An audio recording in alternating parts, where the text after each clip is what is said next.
Hello and welcome back to Path of Radiance 0% Growths. We are on part 2 of chapter 17's 4 parts. This is the Arrive map, so we've got the Arrive tile over here. It is 28 squares from this, I have counted, and I will not subject you to that. But that means that...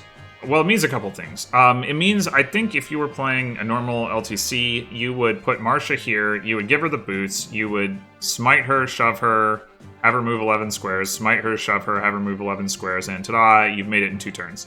I, however, am not going to be giving her the boots because I don't think she's a particularly good candidate for them in 0% growth. She's just not like a good enough unit overall. My plan is to give them to Rayson. If I were going to give them to a flyer, I'd probably give them to Tanith, maybe Har, but definitely not Marcia.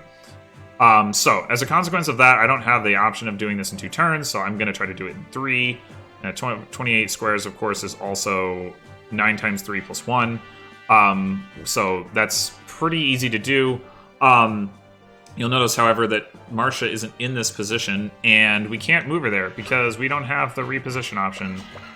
I think I mentioned this during the last episode, that you're not allowed to reposition your units in the later parts of Chapter 17. So what do?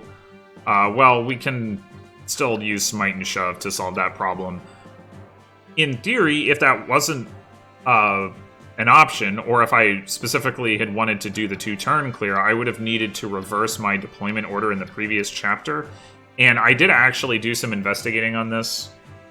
It turns out that the way that it works is that the deployment positions are set, or the starting positions are set based on deployment order, so Stefan here is like the number 2 slot. Ike is number 1, so Stefan's number 2. Muram is number 3. I think it's Kieran is number 4. Titania is number 5. Lath is 6. Tormod's 7. Marcia's 8. Jill is 9. Mordecai's 10. I think that's what it is. Whether that's exactly correct or not isn't the point. The point is that you could rearrange them to get a different deployment configuration. However, it turns out that, you know, like I said, I have the leniency here, and I actually, it's funny because I got to part 4 of 17 in my test runs, and realized that I thought my deployment position was terrible, and I was going to need to replay the whole thing just to figure out the deployment positions, and I was really annoyed about that. And then I did I basically made some like mini maps of the deployment positions, went back and double checked like how the deployment works, and it turns out that the deployment I had used naively works. So at least for the way that I'm approaching the chapters, it wouldn't work if I were in a normal gross playthrough for part 4, but I'll talk about that when I get there. So it wouldn't work for this part either, but I'll talk about that when I get there. But for now, the important point is that, yeah, it just happens to work. Having Marcia here and Titania here actually works really nicely. So that's cool. Anyway, with that being said, I think we can just go ahead and get started.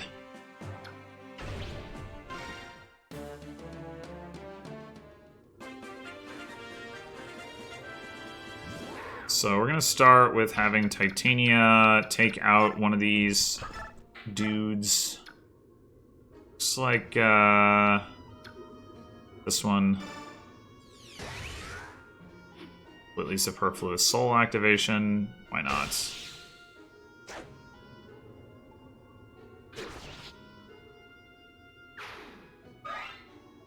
Okay, and then we do need to do some shoving / smiting of Marcia, because she needs to get up to there. Now she's 28 squares away, and then she needs to be shoved 1 time, I think. Let's see.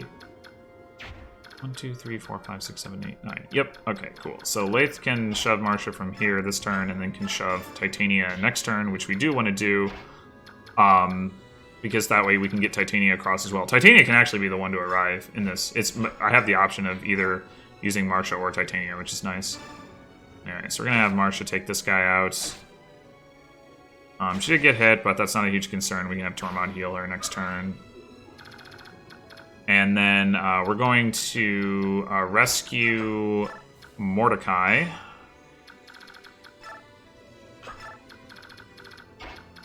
And drop him off so that he can smite Titania next turn. So going to move Muram up shove Jill, because why not? And then just move the others up in ways that really don't matter, but... Well, we do want to get out of the way of these units that are going to be coming in from the left side.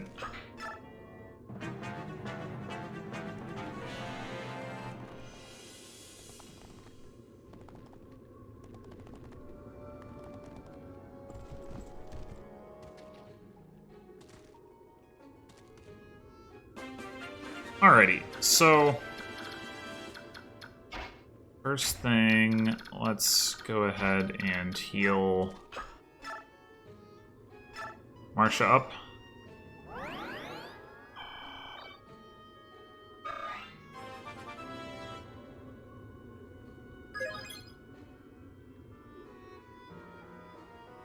And then, let's see, so she's gonna have to take attacks from potentially this guy. Well, actually, let's figure that part out first. And then we'll go back to what I was about to say about that. So we're gonna shove. Let's see. Yeah, Morim will be able to shove after the smite.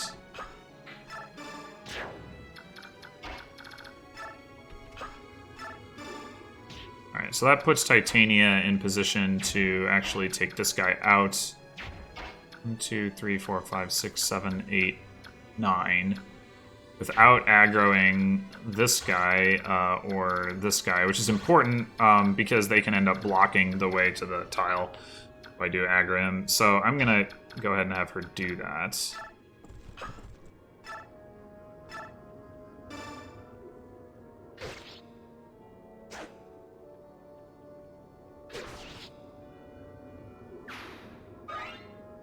Actually, hold on. 1, 2, 3, 4, 5, 6, 7, 8, 9. Okay, so yeah, we're actually going to leave Titania right there. And then we are going to... Let's see, we could do this. No. Oh. So we need to do this with Jill.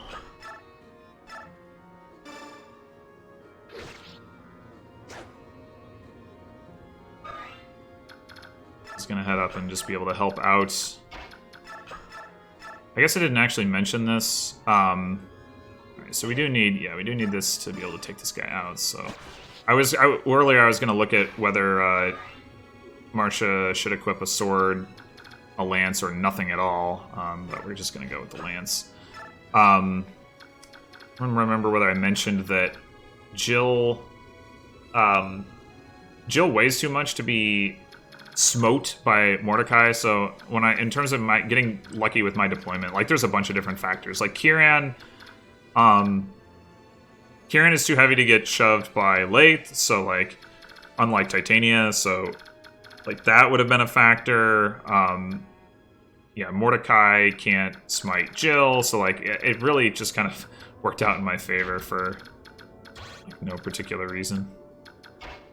Alright, I think from here, Ike is safe, even if 1, 2, 3, 4, 5, 6, 7. Oh, no, I guess not. Alright, fine.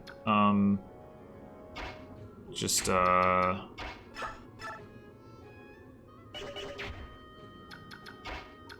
the way with Stefan.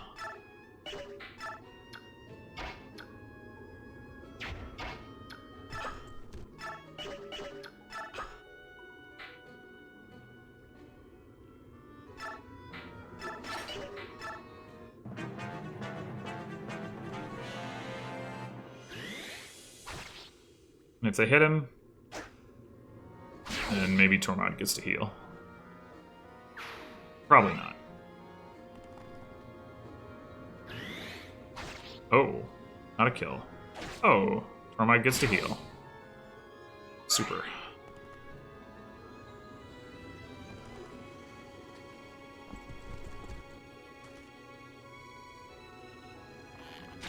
Ow.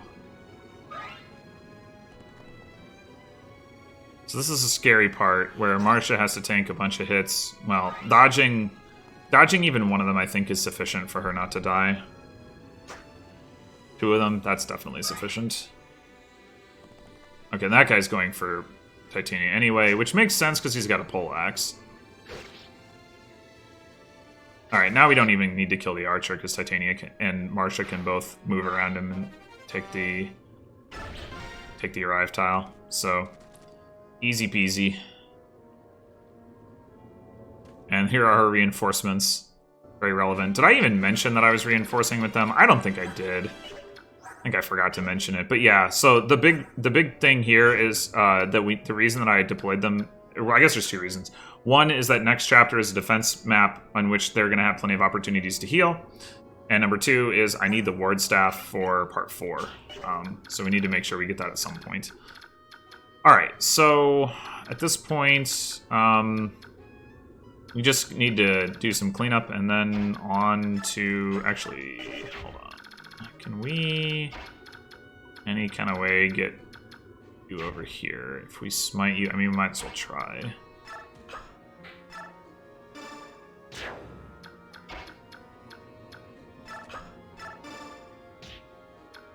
That's already good enough.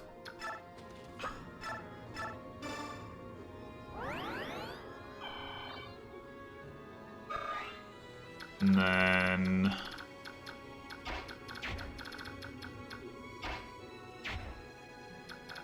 I don't care about Stefan's sword ranks. There's no reason to have him attack. Do that.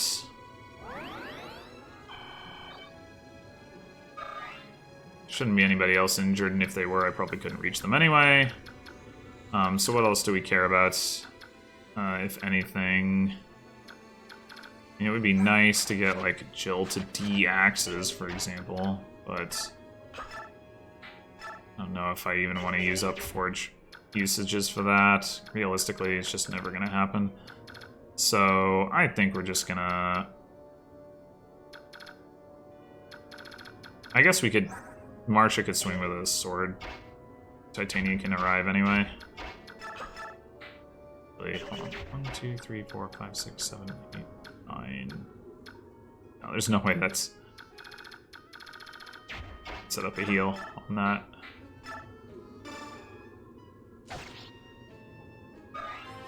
Yay, we did it.